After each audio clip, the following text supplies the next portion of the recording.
My name is James Bush, and these are the projects that made me.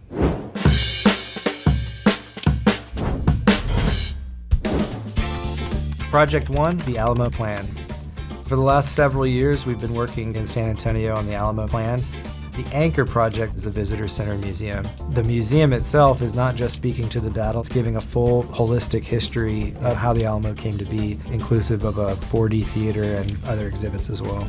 We actually started on the project in 2020 with street redevelopments on the south and east side of the Alamo where Crockett and Bonham Street intersect. About the same time that was completing, we started the exhibit hall and collections building actually inside the Alamo grounds.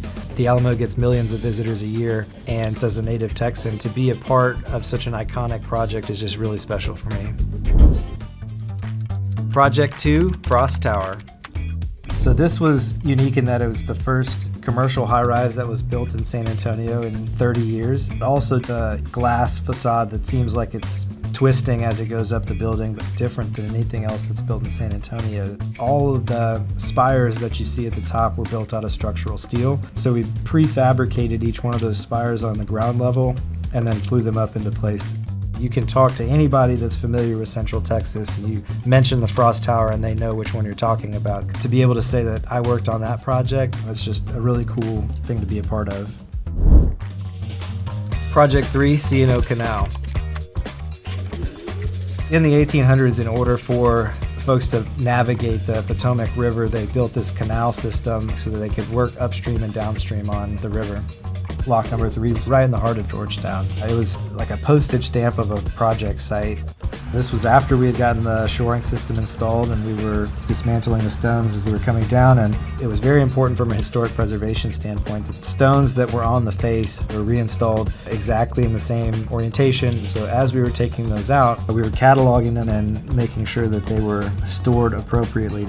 Aside from reworking all the stones down the canal, we actually restored the locks as well. Project 4, National Law Enforcement Museum. Being a part of Clark Foundations, we're usually just building the below-grade sheeting and shoring system for the building, but the museum is primarily underground. There's the entrance at street level, and then everything is below grade. So it was really cool to feel like we had a bigger impact on that project from that standpoint. And I was working under someone I consider a very impactful mentor, David Rothenberg. He let me take a lot of ownership of the design, and it felt like more of a growth opportunity than anything. Project 4, Rosin Central Place, Office and Residential. And it was special to me because it was the first project that I was a part of, and it had so many different cool aspects about it from a foundations perspective, particularly around the site where we were adjacent to the WMATA metro station. We had these massive internal bracing components that you see here. We actually had to close the street down to be able to set these, and we actually got together and we had a potluck immediately before we set the rakers. So 2 o'clock in the morning, we had this bonding experience, this potluck, and then at 3 o'clock in the morning, we started setting rakers. And it was just a cool experience in that you're doing something unique and it's a little bit outside the bounds of just a normal day-to-day construction.